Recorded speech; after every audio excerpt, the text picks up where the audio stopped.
Okay. Hard. I'm going to do an excerpt from a story that I'm writing on the life and times of John Ringling. My name is Mario, and there is no one in the world who is a bigger fan of John Ringling than me. That's right, John Nicholas Ringling. He's the greatest circus man of all time, but that's not why I'm so charged up about him. No, it's not. What I care about is this. It's a boy, a 12-year-old boy in Fond du Lac, Wisconsin. Actually, it's me. I'm talking about me right now. And my family, we've come up from the south. We bought a farm. And not only have I lost all my friends, but I'm working all day and into the night with chores. There's nothing on the radio. And my comic books got lost in the move. The only thing I have to look forward to is this circus thing. All the farmhands are talking about it. My dad, my brother, they already seen it. They're talking about it too. And it's hard for me to believe that any one thing could be that good. And that's what makes me more and more excited about it. Then all of a sudden I start thinking, what if I don't like it? How about if it's not for me?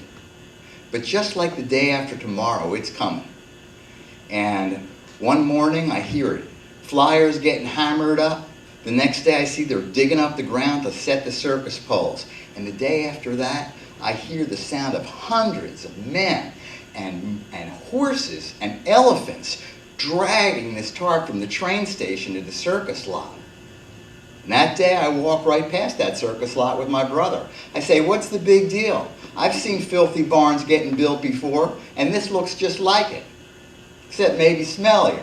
But underneath, I'm nervous. I'm getting nervous because I hear there's beasts and animals and unusual human beings like the legless woman and the human skeleton and the fireproof man. And what if instead of liking it, I go hiding behind the house? Won't I look like an idiot?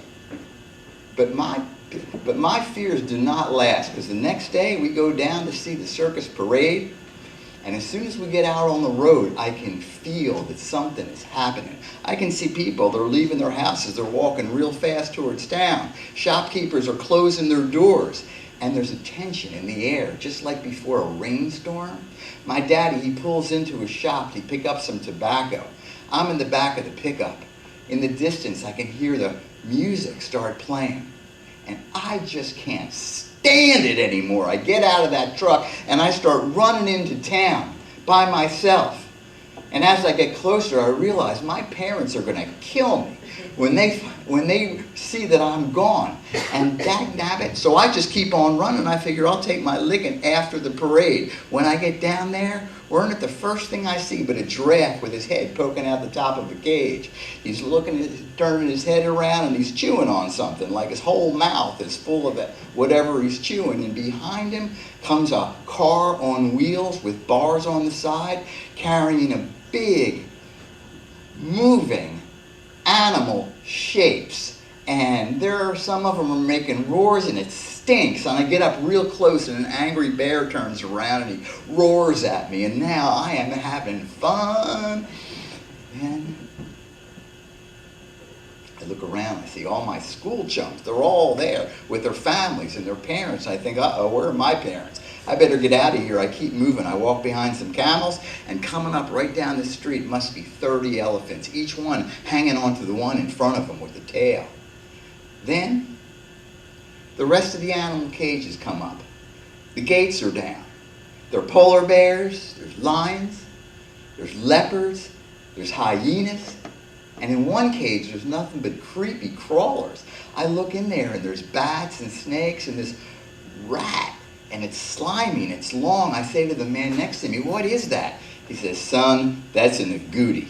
It's the biggest rat in the world. It comes straight from the jungle. And a lot of people say it's pretty good eating too.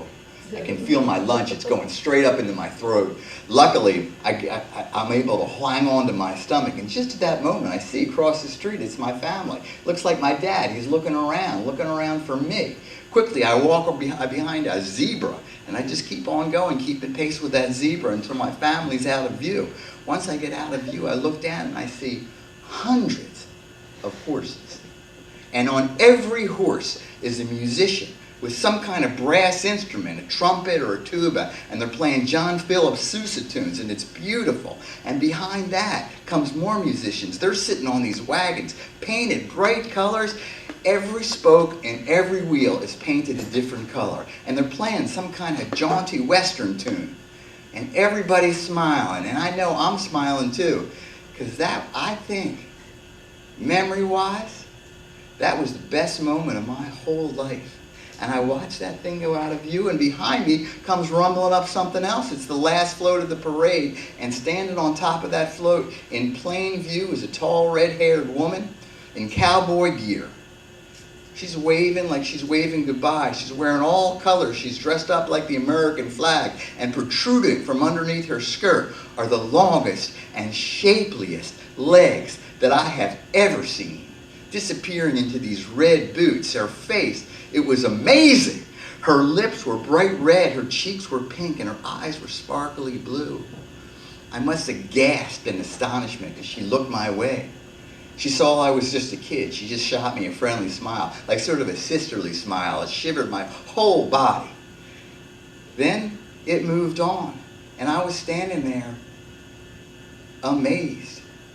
And I realized I was the hungriest I'd ever been, and it was dark out, and all of a sudden I felt these arms around me, and it was my brother and it was my dad, and they were pounding me on the back, and they were laughing out loud, and they put me in the car, drove us home, and when we got there, sat down at the table, I started shoveling the food into my mouth, more and more. And when I looked up, my whole family is just staring at me, my sister and my brother and my parents.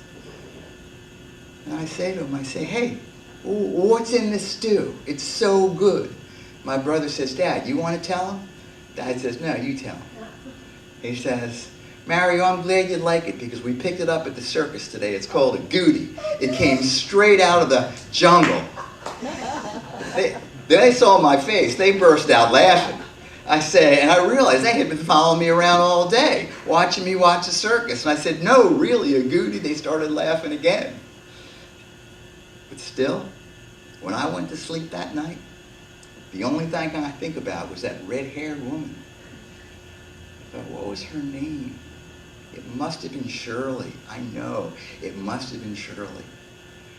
And that was the day that I realized that John Ringling was the greatest circus man of all time. Thank you.